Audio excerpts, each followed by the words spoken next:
Le Grand Matin Sud Radio, 7h-9h, Jean-Jacques Bourdin. Avec nous, Pierre Chasseret pour parler automobile en direct de Montpellier ce matin. Bonjour Pierre.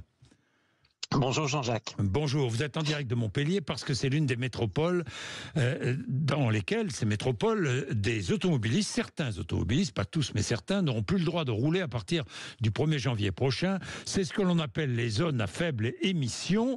Donc dans 2 mois pour tous les véhicules diesel, c'est bien cela ?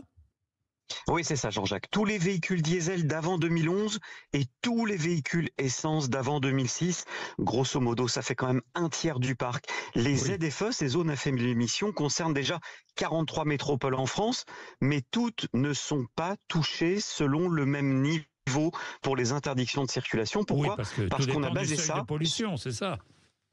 Exactement. Donc toutes les métropoles ne sont pas dans l'obligation d'appliquer la zone à faible émission. Seules 2 agglomérations en France sont dans l'obligation de les appliquer. C'est Paris et Lyon, car ces 2 agglos dépassent les seuils de pollution fixés. Bien, c'est dans 2 mois. Donc Montpellier, vous êtes à Montpellier, ne fait pas partie de ces villes.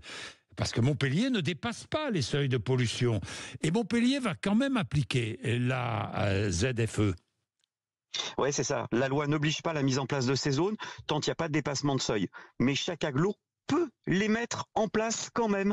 Oui. À 2 mois de l'échéance, les élus des villes autour de Montpellier, Jean-Jacques, sont en train de se soulever un petit peu à l'image d'un maire, d'un élu de Castelnau-le-Lez qui touche Montpellier et qui lui dit on ne peut pas interdire à la circulation tous ces véhicules qui sont impactés. Un tiers des véhicules qui ne vont même plus pouvoir aller au travail, alors que, je le rappelle, Montpellier est une agglomération dont les seuils de pollution ne sont pas dépassés. Oui, attention aux rivalités politiques quand même. Hein.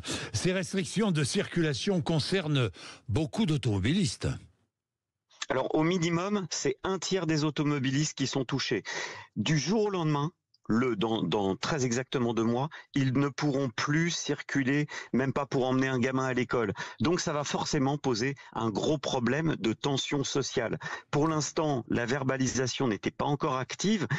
Imaginez au 1er janvier, avec une verbalisation, une amende à 68 €, alors que l'on sait que 80% des Français, 80% d'entre nous, seront au travail en voiture. Il y aura une vraie conséquence sociale si rien n'est fait.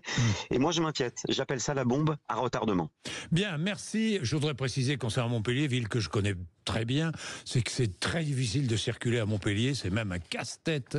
J'ai rarement vu une ville où il est aussi difficile de circuler, mais à Montpellier, il y a un tramway qui fonctionne excessivement bien aussi. Il faut dire tout ça. Il est 7h29, allez, 7h29, nous sommes avec Rémi André pour le temps.